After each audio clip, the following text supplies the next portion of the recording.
Welcome to the BP Mindcast. I'm Jonathan Bartlett, your host. These podcasts cover a wide variety of topics from conservative academic viewpoint.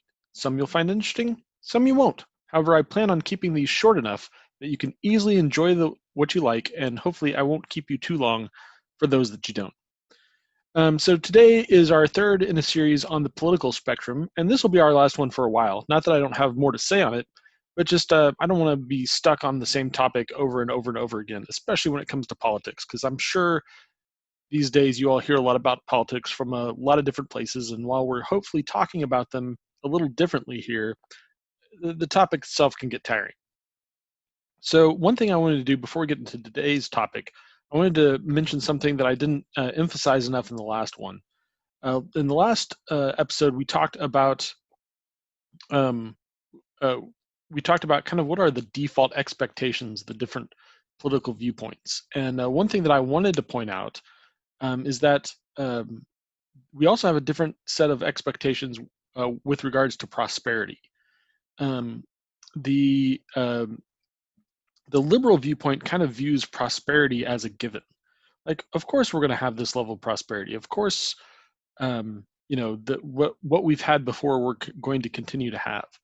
But the conservative viewpoint says, no, not really.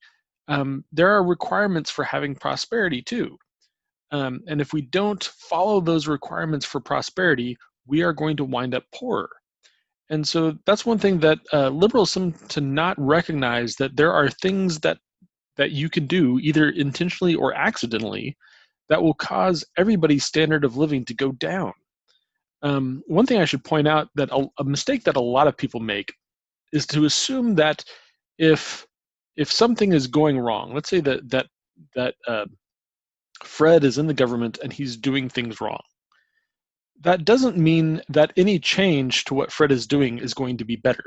It is possible that Fred could be doing something wrong, and your idea on how to do it could be worse. That's something to always keep in mind, is that even if something isn't going in what you view as the optimal way, just the fact that it isn't going the optimal way doesn't mean that changing it is going to fix it. Doesn't mean that changing it's going to make it better. There are actually a huge number of ways that things can go worse, and people tend to not recognize those things. There's actually many more ways for things to go wrong than there are for them to go right. And so sometimes we need to recognize that while something isn't perfect, we need to be careful, because it's a lot easier to take something that's half good and turn it into really bad than it is to take something that's half good and make it better. Not that we shouldn't try, but that we should recognize the potential dangers of that. And so when it comes to economics, one thing that I think libertarians have done a good job of is pointing out what it takes to make an economically prosperous society. Libertarian economists oftentimes point to this, and I think they do a really good job of it. And it's something that libertarians and conservatives share, is that we both recognize that economic success is not just a given, it's something that has to be worked for. So anyway, so that's just something I wanted to add to yesterday's topic. Today what I want to talk about is liberty. And I want to talk about the purpose of liberty, because I think the different political viewpoints have a different view of what liberty is, why we have it, what it's good for, why are we protecting it, why do we care? So the liberal view, as far as I can tell, is that the liberals view liberty as being the freedom to satisfy yourself, the freedom to do, the freedom to feel good is really what it is. And so that's kind of, if you look at the different liberal policies and how they play out today, it's always the freedom to be self-satisfied. They want people to, they encourage you to follow your dream. They encourage you to love who you want and all these sorts of things. So basically, the purpose of liberty on the liberal side is self-satisfaction, self-actualization, and that sort of thing. For the libertarians, freedom is actually the goal itself. It's not really, freedom isn't really for anything. It is so freedom itself, the lack of restriction, is itself the goal. And I have a little bit of a little bit of agreement with that. I do think being created in the image of God, we actually, God's creativity itself requires lack, maybe not a total lack of restraint, but it does require to not have rigid restraints. You can't be creative without rigid restraints. And so to participate in creativity that we've been blessed with by God, it does require liberty. And I think the libertarians are kind of half right there. The conservative viewpoint, though, is that liberty is not the liberty to do anything you want. For libertarians, it really is, they view liberty as the freedom to do anything you want for whatever you want, for whatever reason you want, and that any impingement on that is necessarily bad unless it simply impinges someone else's right to do the same things. So, but for the conservative, the purpose of liberty is to have the freedom to benefit others. So at its core, it's not about self-satisfaction. It's not about liberty for just the sake of doing whatever you want. It's about liberty for the purpose of others.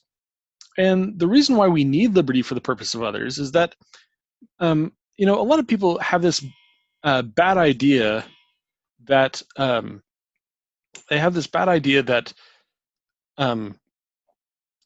that bad things that were like, if you want to do what's wrong, that there's a lot more options for what's wrong than what's right. And they view the good as being this very small area, and the bad as being this very large area, and that the good things are really tight and restraining. And that's actually the opposite of true. If you actually think about the 10 Commandments, there's not really that many things that are being specified against. And sometimes I think just the fact that we tend to name the things that you can't do causes us to think about them more often than we should. But really, the things that are good are actually huge and expansive. It's just that the things that are bad is what's small. It's just that we tend to focus on them more because of our sinful natures. And so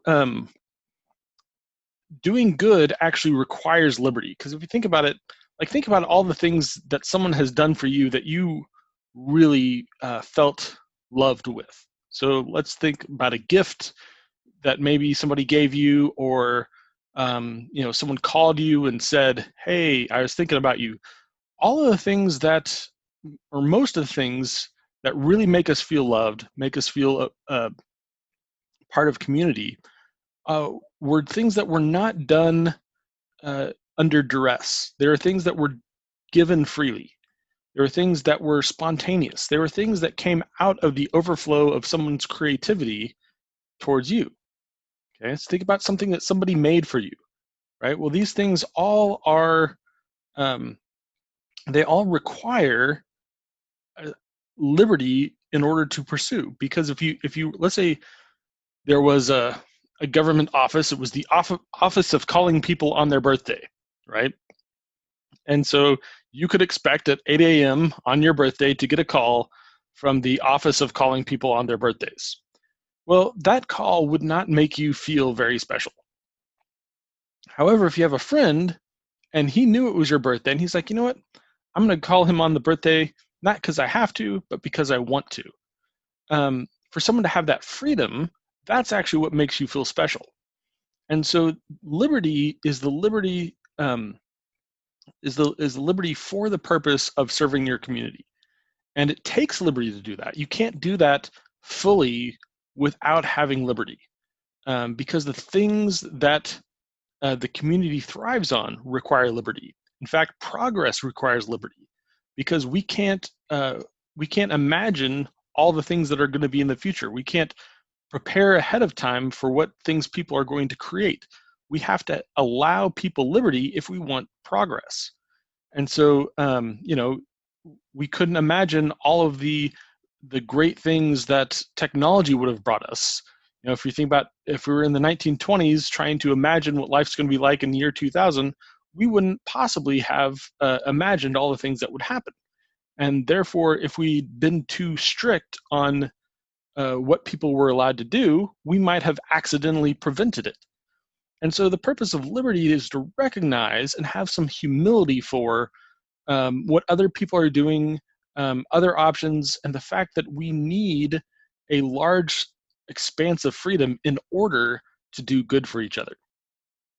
So those are things that, that's the conservative view of freedom. It's not freedom just for freedom's sake. It's the freedom that's necessary to benefit your neighbor.